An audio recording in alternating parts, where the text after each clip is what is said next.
I'm with Richard here, and what's your call sign? KD7BBC. And you're with Signal Stuff and hamstudy.org, right? I am the owner of Signal Stuff and hamstudy.org and Exam Tools, yes. So what is Exam Tools and Ham Study? So some years ago, when I was a young VE, just out of high school, I was helping out with the test sessions in our local area. We have an interesting dynamic there where we tend to have a lot of applicants and not a lot of VEs at each session. So we were often doing with 3 or 4 VEs, and we would handle 40 to 50 applicants. And I'm lazy by nature. And so the first versions of Exam Tools were literally, or what eventually grew into Exam Tools, was literally just something that I could type the information in and it would print out onto the form, so I didn't have to write it by hand. And that was really what started that whole thing. And then over time, I kept adding just a little bit more, and at one point, I wanted to, I don't remember exactly what it was, there was something I wanted to do differently on how we administered the tests versus the W5YI software we were using at the time. So I got permission from Larry Pollock with W5YI at the time to do our own exam software. So I built my own exam software. And then I was like, well, now that I have this exam software and we're using this for our tests, or for our local test sessions, I should make a study system. And so I created a study system that, because everybody has to write something that does practice tests. And then I started seeing how people were using it. I started seeing, and I'd go to, we have some one-day classes and test sessions, and then there's some other classes in the area. And one of the reasons I built it was so that we'd have something that they could use that I knew was completely random. Some of the sites that I knew that were out there at the time only had predetermined question, pools, and I was concerned that they may not see all of the test questions that way. And so I started watching the problems that people were having, and I saw that a lot of people were coming through and they hadn't seen all of the questions. I've taken 20 different practice tests and I haven't seen all the questions.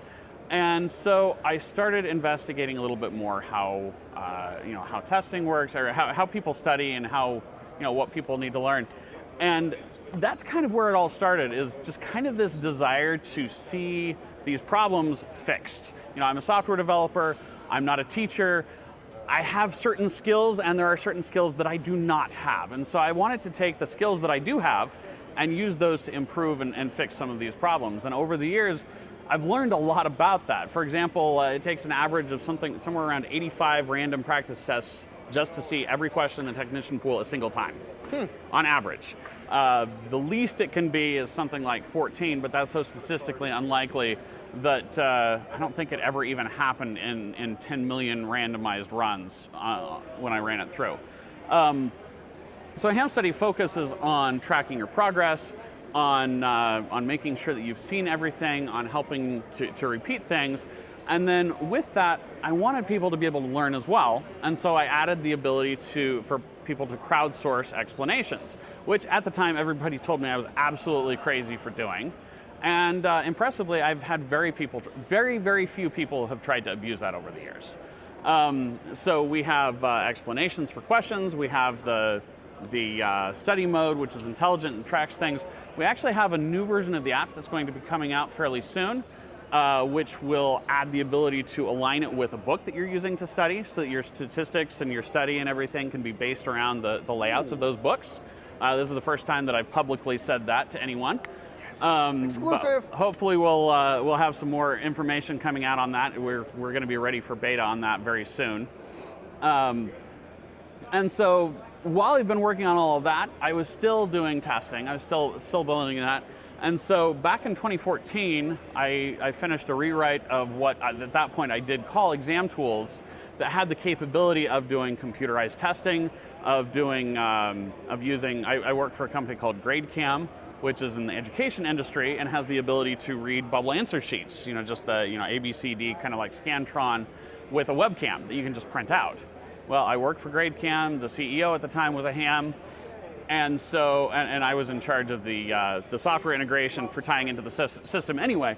So I added that in as well. So you could do paper exams, you could do computer exams. I could not get anybody to pay any attention to it. Nobody seemed to be interested in, why should we do this a different way? Why is it better? Why is it, it's very difficult to get people to pay, to try something new, because this is something they only do once a month, once a quarter. They don't want to learn something new. in 2020, a lot changed, and suddenly everybody was wanting to do remote exams. And I was the only one who had a system who did most of that already. And it was kind of funny because people kept coming to me and saying, hey, I know you know a lot about the study infrastructure and stuff because you do ham study. We need to figure out how can we do these computerized exams? How can we do all this other? And it's like, guys, that's not the problem. That one's solved. It's these other things we need to look at. And before I knew it, I was kind of running that, leading that initiative, with a lot of people behind me. Don't get me wrong, but I sort of stumbled into that almost against my will.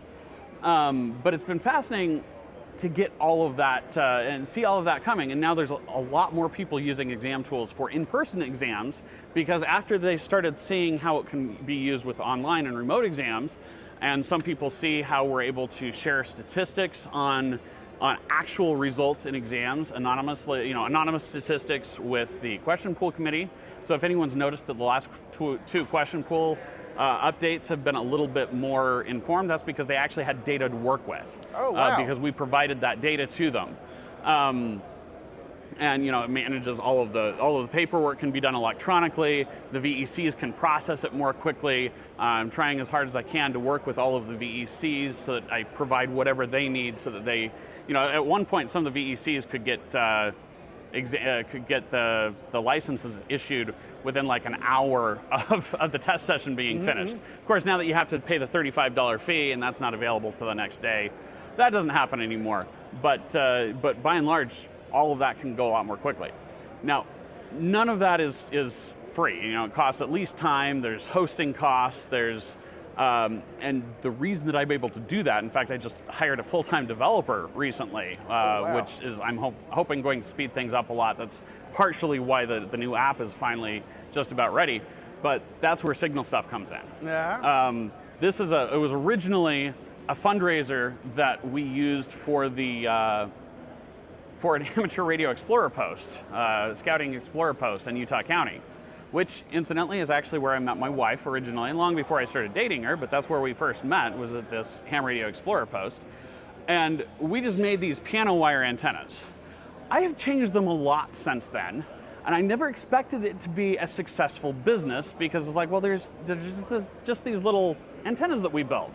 But I kept making little improvements, a little bit at a time, and I've been making them for, I don't know, 15, 20 years now, on and off at least, and at least the last 10 very consistently. We sold over 19,000 of them last year. And we've now, I think it was 2020, we added these different colors. We now have a full glow-in-the-dark one.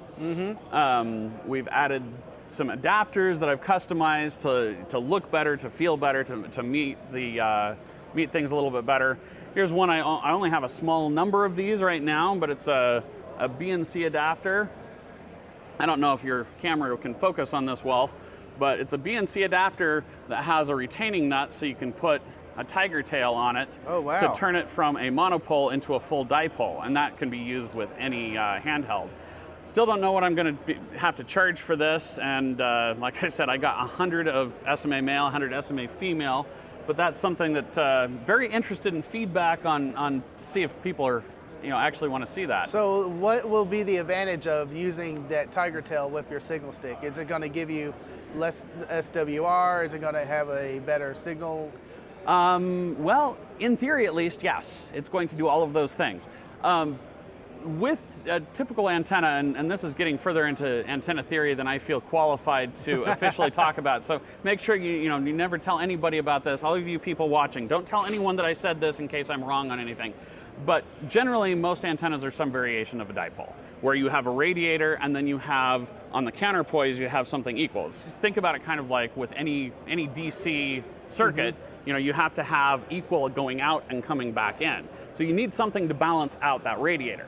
Now with a typical handheld, the thing that's balancing the radiator is your arm, the chassis of the radio. That's one reason that when you put a signal stick especially, but most handheld antennas on an SWR meter, you can put it on 10 different meters, you'll get a different result each time. It's because you've completely changed the antenna system, because half of the antenna system is just sort of in this weird flux, and HT antennas are just weird sort of black magic sometimes. With the counterpoise, my other radio around, So with the counterpoise on it, you have about equal, so you've got this one half of the dipole, here's the other half of the dipole, and so in theory, you should have a much more stable antenna system, which should lower SWR, it should increase how much you're able to, how resonant it is, how much signal it's able to pick up. Now, whether in practice it actually works that well or not is something that there's a lot of debate, but some people really, really like them, some people really, really don't like them. I just wanted the ability to do it, and there wasn't a good way to add it to a signal stick without having it have to be part of the signal stick. And since it's kind of floppy, it's inherently prone to getting damaged in some way. And so I couldn't really put that on the signal stick without making a major weakness. And so I decided, since so many people these days are going with the put BNC on everything method, I would create an adapter that you could add that to the adapter instead of tying it to the antenna. Awesome. Well, ham radio's about experimentation. If it works out, And I that's think what we're every doing. antenna will be doing that from now on. Thank you, Richard, for coming on. I really do appreciate your time, and Happy to be here. have a good ham fest. Thank you.